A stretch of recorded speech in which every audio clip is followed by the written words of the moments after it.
You can make headings and sub things, use math, and etc. You just click to edit. You can set a due date like this, or a due time. It tells you when things were last changed. You can make a whole bunch of tasks.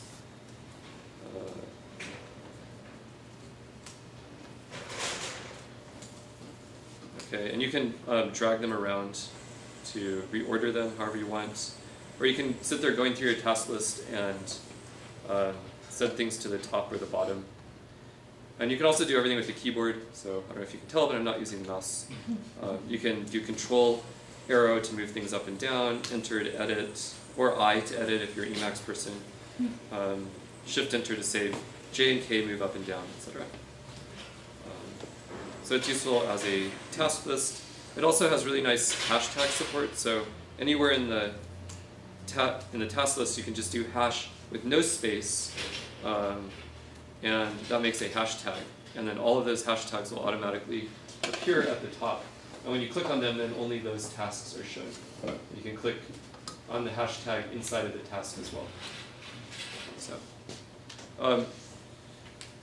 one thing is that the task list functionality is kind of reminiscent of how the Sage Notebook and IPython feel. So, don't be surprised if you suddenly see that doing things like adding some code. Oops, oh, it's still under that list. Okay, so don't be surprised if doing things like adding code don't suddenly start getting auto-evaluated in certain cases. And it might be that a hashtag determines a namespace in Python or something like that. So it could be pretty interesting. Basically, it might be a neat way to have a bunch of different calculations going in different Python processes. But you can drag them around easily and see just a certain subset of them. We'll see. But also, this is possibly a good way of laying out homework problems. And the technology behind the scenes for this is neat. It really is synchronized, so you can have multiple people editing tasks at once, dragging them around, the other people, it gets moved for everybody, etc. And under the hood, it's a synchronized database that's built on top of synchronized files. So it's pretty neat.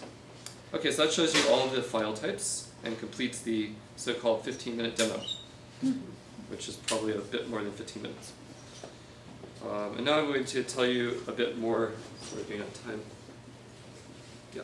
I'm going to tell you some more about what's going on behind the scenes and in the future. Okay, any questions before I go on?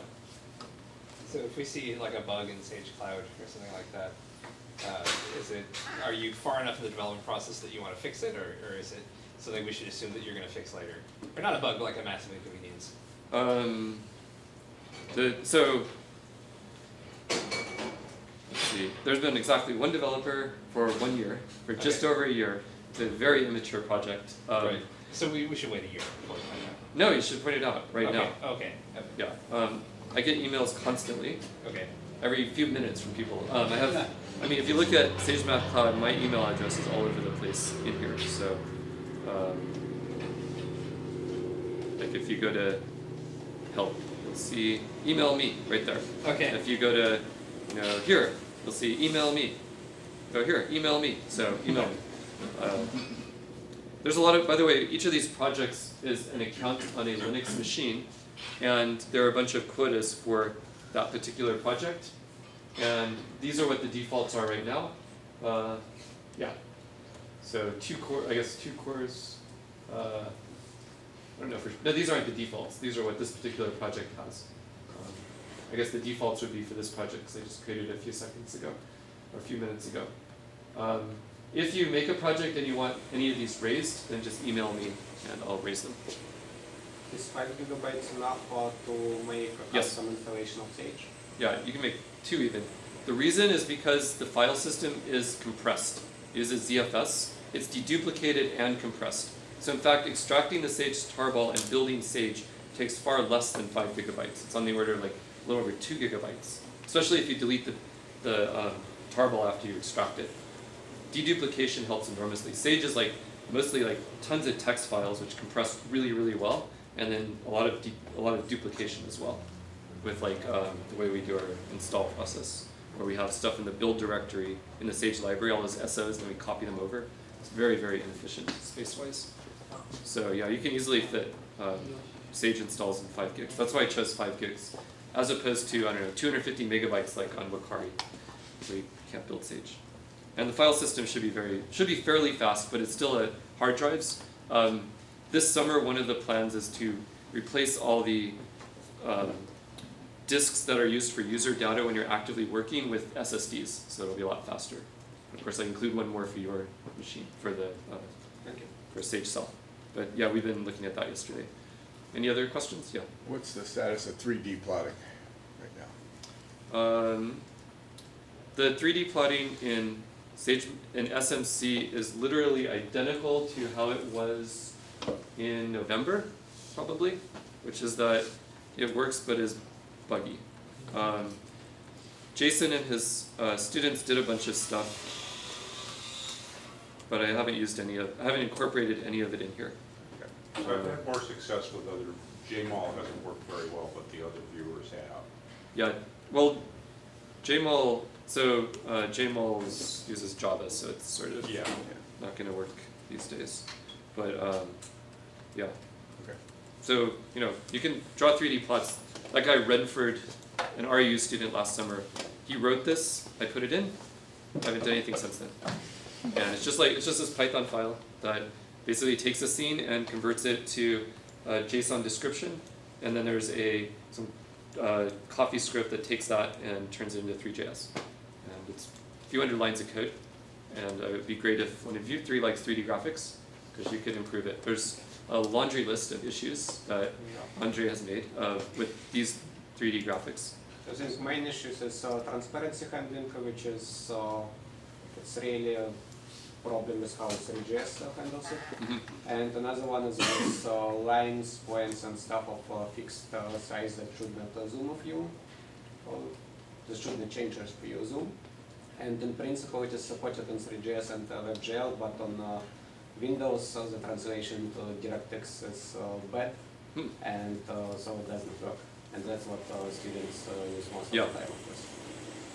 Yeah, most people use Windows, believe it or not. Okay, so back to our talk about people. So here's a little plot which shows something about the users of SageMathCloud from when I released it and turned on analytics until now. And the possibly, I think, useful information is in the orange line. These are distinct users that have come back. So they're returning users that are distinct. And this is by month. So you can see that the number of monthly returning users, that line right there is 15,000. So it's on the order of 7,000 to 8,000. It's a somewhat-ish growing line, not growing very quickly anymore. I mean, it's more or less flat during the last 2 or 3 months. So I would say that the genuine growth of SageMathCloud has completely stopped. There are new users all the time. Like every day there's like roughly 100 accounts created, but then there's people that stop using it. For example, the 40 students in my class I was teaching who are all using this for everything, I doubt all of them are still using it. They probably all just stopped. Maybe 1 or 2 are still using it. And that is the case for many other classes. But this just gives you a sense that there are many people who have tried it, but it's certainly not growing at a massive rate by any stretch. So one interesting number is the average session duration. So among returning users, the average session duration is over 2 hours, which is really long. So when people do use SMC, they sit there and they just use it for hours and hours. That makes sense. I mean, I think how exactly is it measured? So if I just I have no open clue. it in my browser and it's sitting there, is it counted as usage? I have no clue. Okay. I don't know. I think it makes sense though because He it's says no. Short. That we need activity for it. Like the session has to keep going for. So like I need to request new pages. And Yeah, you have actually to type something. interact with it in some way every, I don't know, 20 minutes or something for it to count. Okay. Okay, so that's users. And this just zooms in. This is more recent, weekly returning users recently rather than whatever. But the point of this is that every week there's about 2,000 to 3,000 users. This is not a chart you want to show to investors. But the simple fact of the matter is the growth has completely stopped during the last 2 months, and it'll probably just go down a lot because the summer is upon us. But it's stalled, but on the other hand, it's a good core group of 2,000 to 3,000 active users, and they are the main value of users, the only value of users really right now is that they provide lots of feedback. Because nobody's paying. It's completely free for everybody at present, and as a result, I want there to be some number of users. We can't have ads. We won't have ads. It's just completely free. It helps expose more people to be able to use Sage and IPython and so on easily, and other open source math software. But the only real value these people are providing, beyond maybe using Sage and they wouldn't otherwise, is feedback. And definitely there are a lot of people who are using Sage who would not otherwise use Sage at all because of SMC. I definitely got that impression from the flurry of new posts and all kinds of forums that we have where the person is like, I'm using SMC, I just started using Sage. And then they have weird questions. You see these all over the place on Stack Overflow now and in Sage support and so on. And I hear personally from people who just find the barrier of entry to Sage, where it's download a virtual machine, install it in Windows, blah, blah, blah, to be completely absurd. Or they use iPads or whatever, Windows tablet. Surface, yeah, Windows Surface. We're not really doing a good job making Sage, the desktop install, work on Windows Surface. You probably could get it to run there if you can run VirtualBox, but do you want to? No. No. So the single cell server is the way to get people to, just try it once and become addicts. I don't think that works at all, honestly. Really? Yeah, it's not going to, the single cell server is not going to get people to become real Sage users. Okay. No, I mean some people will use it, but I don't think, it's too limited, and if you think it's going to get them to then install it, No, that's not not install true. it. Okay. Then that's the free sample, right? And then cloud is waiting for them. That's the second level of addiction. Maybe, I don't know. Okay. Are Wolfram Alpha users Mathematica users? It's the same No. question. The answer is no, right? No, it's not. Yeah. Yeah, I think Wolfram Alpha has a lot of users, but people want to do their calculus homework. Right. That's probably by far their biggest group of users. Right. I may be wrong, but that's my impression. That's a good counterexample. That's a good Yeah. counterexample. How many days since your birthday? Yeah, but I don't know. I'd be willing to bet undergrad students in math classes are by far I bet they're unhappy about that, but that's probably what it is. I don't know. Maybe I'm just completely wrong, but in any case, here's another thing. I showed basically exactly this last year. This is relevant to our discussion, but Sage, this project that I started in 2005 and that we'll hear about, it grew pretty rapidly back in the old days. I mean, this was what our life was like. We get slash dotted, it was just crazy. The growth kept going pretty intensely until about 2010, 2011, and then it just has been stable ever since. So this is the number of visitors to the website and the number of returning visitors. And Sage has really stopped growing. Of course, there are going to be tons of new users all the time, like undergrads taking courses, but then they leave, and so the total number of people has really just stabilized for years now.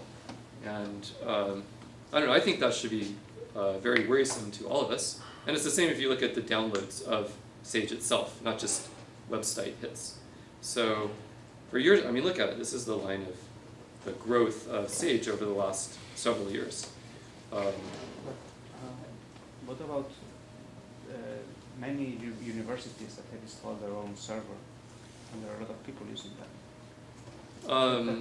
That's not taken into account here, but I think that it's indirectly reflected because, correct me if I'm wrong, typical undergraduates, but if you wanted to get help about something involving Sage, and your university had a Sage server installed, how would you get help? What would you do? You Google it, and that would be the first result. Yeah, so you're going to hit the sagemath.org website very quickly. Any group of people using Sage, and if they're a typical undergrad, they're not going to be looking at the PDF they printed out of the Sage reference manual or some local thing. They're just going to Google Sage space, help me with this thing, kind of, and then they'll get the Sage website. So I think this really does measure the growth and usage of Sage pretty well. I mean, I would argue that it does, especially among the younger audience who uses Google for everything. as our interface to the web. So I don't know. I really hope that Sage starts growing again, because it is not, based on this metric. And this is completely different than our research communities, where Sage is doing very well in number theory and combinatorics and so on. But those are like very small numbers compared to these numbers of people. They're not measured in this. This is more about the impact on undergraduates and other people. I don't know. I really have the impression that in Spain, at least, this way of using Sage is growing fast. This way of each university sets up its own server and uses for the classes and so on.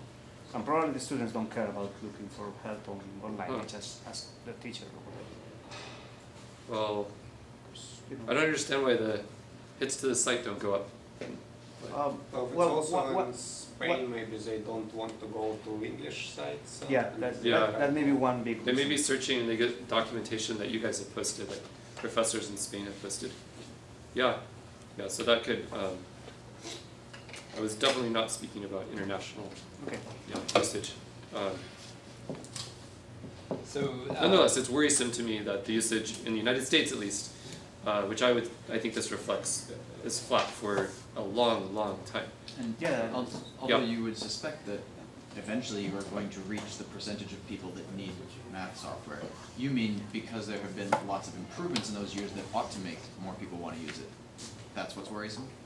You think that that's not the saturation point of the population of the Earth that needs advanced math software? I seriously doubt it's the saturation point of like the potential target audience of Sage. I think we'll know when we've reached our saturation point when It should be in our the millions. competitors go out of business, the M's. Or even if there's any impact at all on their business, which I have no evidence that there's any real impact whatever on any of their competitors' business, let alone going out of business. So, personally, I think that one of the biggest obstructions is just the ease of getting to use Sage.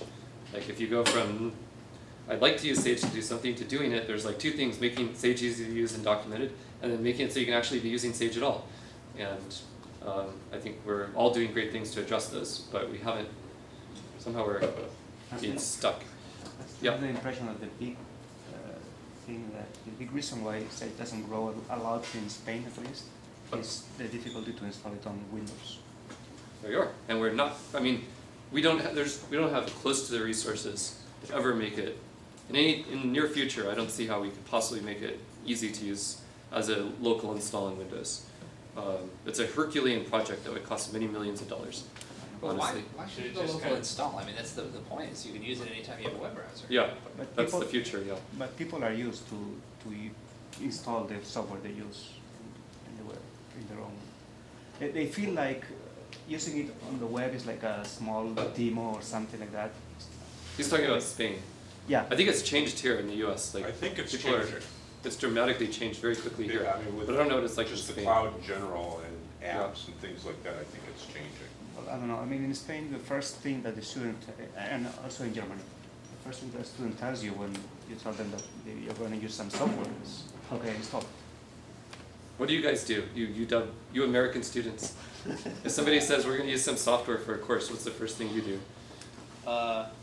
You look it up, and you try to avoid installing it if you can. Okay. So yeah, maybe that's different form of the other. A lot of people have really crappy laptops and slow laptops, or I don't know, virus-ridden laptops, or Of course, yeah. so then they, or or iPads. Point in Spain. I was in Korea last summer talking about Sage in India, and it was pretty much all Windows in both these countries, and they were eager to learn and try and use it, but just because of that barrier with Sigwin and trying to get that working, I've tried on two laptops, one Windows 8, one Windows Vista, still haven't been able to get it run both 32 and 64 bits. Wow. It'd be nice to get this better, and I think if we could get a good Windows development version running with Sigwin that's reasonably stable. Have you ever done any development in Sigwin? Because I spent months on it. In my opinion, there's no way in hell we're going to have a usable Sage based on Sigwin. No, but I don't know. But I think that there definitely could be a native Jean-Pierre version. does But- it, and yeah, but with it's his fundamentally black just magic broken. that he understands Yeah. compilers and these You things can maybe that- get it to build, but there's these dynamic libraries, and in Sigwin you can't move them. They're not dynamic. It just doesn't Yeah. work. It's just a broken model for something as big as Sage. It works fine for little things, but Sage is just way too big, and it uses dynamic. Uses all those like Python modules and stuff way too much. I think It's using really the painful. virtual machine is not a dead end. I mean, if you can do it easily for people, just like a one-click Yeah. install with a virtual machine and it works, Yeah, it'll be that- okay for most people. That's what I was gonna say, like on But the we've been Mac, saying that for 7 years now, and no one ever makes such a VM. And there's always a million internationalization issues, and well, yeah, definitely the performance is way better than Sigwin though. I But it was- doesn't integrate with your file system right. more than that though, like on the Mac there's this app you can get and it hides the entire fact that you're running Sage inside the app, and you just get this app that launches and it's just a web browser that's talking to the, you know, and so that if that whole issue were hidden, like people don't even know they're running a virtual machine, right? If we're hidden behind an app that is just a web browser, that could make it not Yeah, scary. there was a Google Summer of Code project for that last year, but Mhm. no student applied for it. So I guess at some point Yeah. we will have to do it some way. This is hard though, just because virtual machines require a lot of security. I mean, the operating system, it's a very heavy thing to run on an operating system, and Windows is a very paranoid operating system in various ways. I mean, it's just very hard to run a virtual machine smoothly without the person knowing, sort of. I don't know how much you use Windows, but I don't know, like, I've been trying to port Sage to Windows for years, and like people who haven't used Windows a lot or tried to do development, they're like, wait, what part of Sage doesn't just build? And you're just like, I mean, it's like trying to breathe Martian air. It's just a different world. But it's hard. It could totally be done, and to do it right would be $1 million effort at least. So why not do everything to SageCloud? That's it. We just throw everything at that. That's what I'm doing. Okay. So then I think that's clearly the path forward. That's my path forward. Yeah. So in all of our 200 level Enough. courses, we should be shoving SageCloud down their throats. Because then if they are forced to become very proficient in order to pass the class, then they become very proficient, right? And then, Yeah, then they can, I mean, yeah, anyone can then, it's a lot easier to get going with SageMathCloud. yeah. And there are a lot of why nots as well that are worth thinking about, that are subtle. Like in Switzerland, they're not allowed to tell their students, hey, go to a US cloud-based site, because the Swiss are paranoid about data security. And now they're even more paranoid about data security. So, et cetera, for the rest of the world. There's also like latency issues too. Those can be fully addressed because of data centers all over the world. I don't think latency issues are a showstopper at all. Because like Amazon and Google, they have like dozens of data centers all over the world, and when you use their cloud services, you get to just pop VMs up wherever you want. Okay. Yeah, it's really good actually. And their data centers they have awesome internet access, so it's pretty damn good. That problem's fully solvable. You're But just only because of, piggybacking on yeah. these data centers. yeah. So you think that would be a showstopper to this approach. And actually my slide is kind of about this. So the hardware of SMC, right now it's 19 Dell R415 servers. So there's 10 of these, actually about 10 of them are over on the Ave in a data center there that's pretty amazing. And then 7 of them are in the math department in a data center there, or at least a server room there. Costs a certain amount to host it. The UW charges me. So every month I lose $650 on SMC. And Google donated quite a bit of compute time to me, which expires in November. And so I have 30 virtual machines running on Google Compute Engine in various places around the world. And that I end up spending about $6,000 a month on those machines. And but they credit it back to me, so I'm not actually spending anything. But that will all vanish in November, or rather become non-free. So you can see where that's going. But the point is that if people are willing to pay, then the latency issue can be resolved. If nobody is willing to pay, then the latency issue cannot be resolved via cloud computing. Simple as that. Apart from latency, how much of these resources are actually used by current users? like CPU. It's a really hard question to answer, honestly, because it's extremely variable as a function of time and as a function of user, and as a function of the quota of that user. The largest amount of usage at any point was when I had no quotas and Bitcoin miners found out about SMC.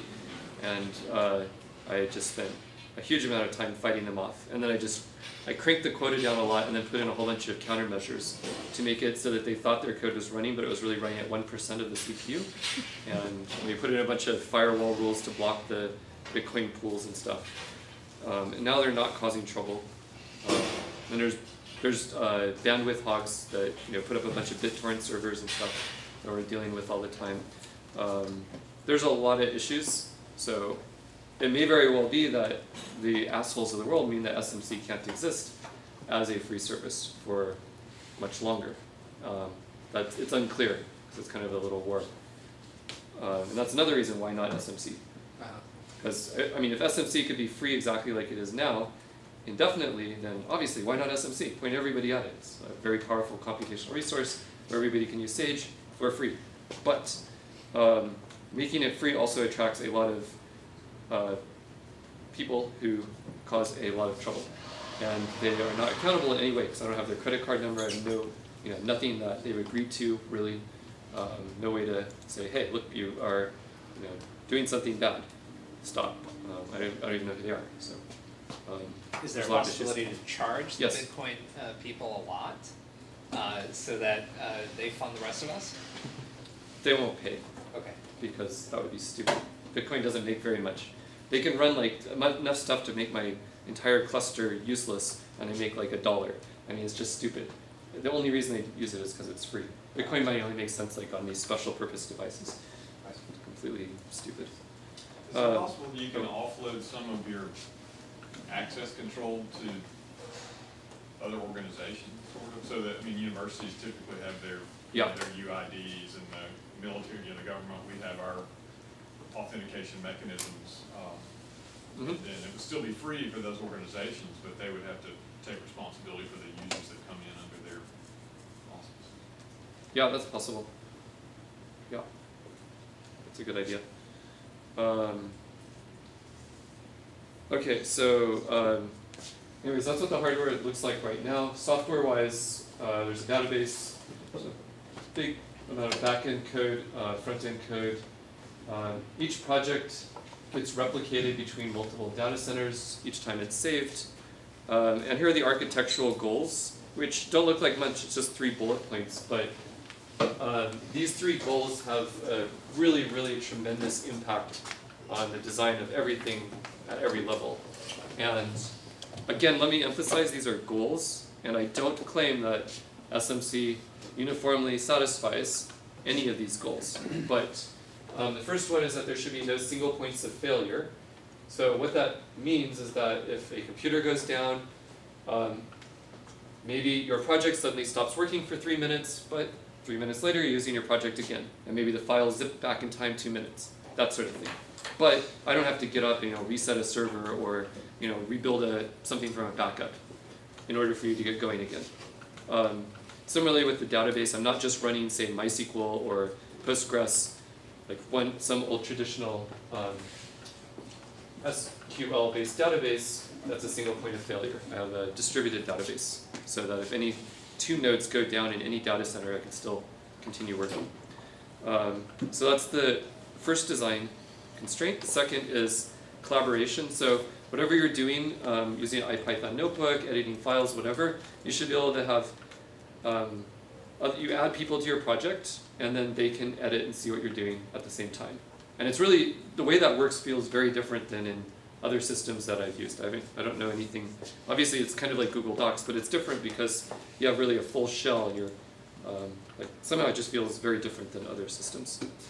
So that's the second design goal, and it's everywhere. And then snapshots, the complete project is snapshotted every few minutes, so you can go back and see exactly what your project looked like 10 minutes ago or an hour ago, and restore files from there. So you have periodic backups, and that's really important because of collaboration. When you add another person, they could do something really stupid on accident or on purpose, and you want to be able to get back your files to the point before they did something stupid. So this frequently is useful. For example, when I was writing this talk, I did something stupid and deleted it. But fortunately, it was there in a snapshot from 1 minute ago, and it really only took me about 30 seconds to get everything back. I'm not joking, I really did delete the whole thing stupidly. Okay, now the future, it's the last, more or less the last thing that I want to say. Maybe there is no future. So this goes back to some of the other things I'm saying, but I'll make this more precise. Here's a message I got in email 3 hours ago, and it's like, greetings. Your computer is compromised in attacking computers online, or on campus, so we've taken it off the network. So, or off-campus network access has been disabled. So UW, where many of these computers are located, their policy when they see anything that looks suspicious with a computer is to immediately remove network access for that computer and then email somebody, and then that somebody maybe emails you, and then bureaucracy ensues. And similar things have happened before where somebody posted some spam on a wiki or something, and then suddenly SageMath.org and everything is just gone for a couple of days. So I have to deal with that. And so somebody is trying to, I guess, port scan and SSH into certain machines that are inside of UW from some project. And as a result, they think that there's unauthorized login attempts coming from one of the computers. It's just that somebody's inside of a project and they're SSHing to a UW computer. So it doesn't fit the model that they have that somebody could do that without having hacked into one of our computers. But just the act of creating a project from their point of view is hacking in and compromising one of our computers. You've got local shell access to a UW computer. So there's issues like this that come up rather regularly. For example, MathSciNet, the database of reviews of all math papers, they emailed me a couple of weeks ago and they're like, somebody is from your domain, they're downloading all of MathSciNet. What the hell? We're pissed, and we're going to cancel UW's subscription or whatever. And it turned out this grad student at University of Colorado made a project and was computing Erdős numbers of mathematicians. So he was doing reasonable stuff, but so I had to ban him and so on. But it's annoying, and BitTorrent stuff and so on. So there's a lot of issues like that, and honestly, it's hard to imagine that if the system grows much more, that will continue, at least as it is now. We may have to do something like make it so that under quota, one of the lines is network access. And you have to email me if you want your project to have access to the network. Maybe we'll have a whitelist like GitHub and stuff you're allowed to access. And if you're a paying customer, so that I have an agreement with you, that like a legally binding license, then you'll get network access automatically. But making this level of stuff available free is, well, it's not possible according to, like I had lunch with a bunch of computer science professors the other day, and like literally when I described this for a second, they're like, nope, you can't do that, it's impossible. Just instantly they decided it can't possibly happen. So it's just because it's flying under the radar right now that it's actually still happening. Okay. How many users actually need network access apart from GitHub? Oh, I have no idea. I'll find out if I disable it.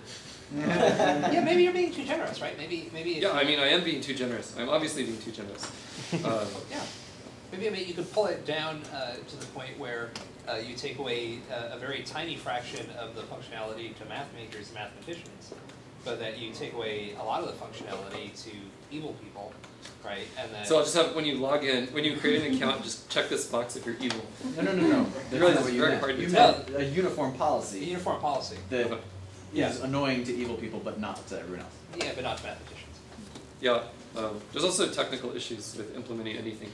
Okay, of course. It's highly non-trivial sometimes to implement things. Right.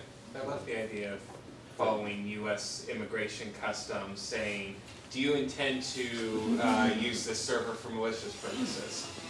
I mean, there is a terms of usage already which says you can't do any of these things, but people just do it anyways. So what we're working on this summer is increasing the quality of SMC. So irregardless, I mean, if the entire thing disappears or not, I think at a bare minimum I can always continue it in a, where I have to specifically allow account creation or something like that. which would greatly reduce the number of new accounts created, but it will continue in some way. But as a completely free service as it is now, it's impossible. So in any case, the development is going to continue. So basically the functionality with the engineering constraints I described above, no single points of failure, collaboration on documents, snapshots, etc. It's really hard to implement all that stuff in a way that works perfectly. And our top priority right now, especially this month, is really just improving the quality of these things, finding what every bug is, listing it, and then fixing it. And most of the things are relatively easy to fix, as it turns out. It's just a matter of time. Because it's not math, like math software can be really hard, where you have really, really tricky mathematics going on and algorithms. Here the main trick, or the main issue is usually just that there's a lot of different easy things going on at once. It's the asynchronous nature of the problem that makes it hard. But it's really not as hard as a lot of math things. And then, like even synchronization, so having multiple people edit one document, that's something I had to implement from scratch. The algorithms were doing that, which was surprising that it wasn't just available. Another thing that we're thinking about is course management functionality, which is the main development goal at the moment. So basically we have a project that you maybe have like a little spreadsheet where you add information about each of your students, and then they get a corresponding project for each line in that spreadsheet. And you can assign assignments. You maybe make a tech document with assignment or something, or a worksheet or something else, and then it gets automatically distributed to the students and collected from the students at a given point in time. I've done all this in my own project with a few special purpose things that I wrote last quarter, and it was pretty interesting how that worked, and other things like that. And also publishing is a very frequently requested thing. So in a project, if you have a worksheet, it would be nice if you could just click a button and you get a URL that you can then point people at, and they see a nice looking version of the worksheet, and they can click a button and start editing it in their own project. So these are the main functionality issues and quality issues that we're addressing at the moment. Okay, and that is everything in my talk. I'm done. Thanks. All right.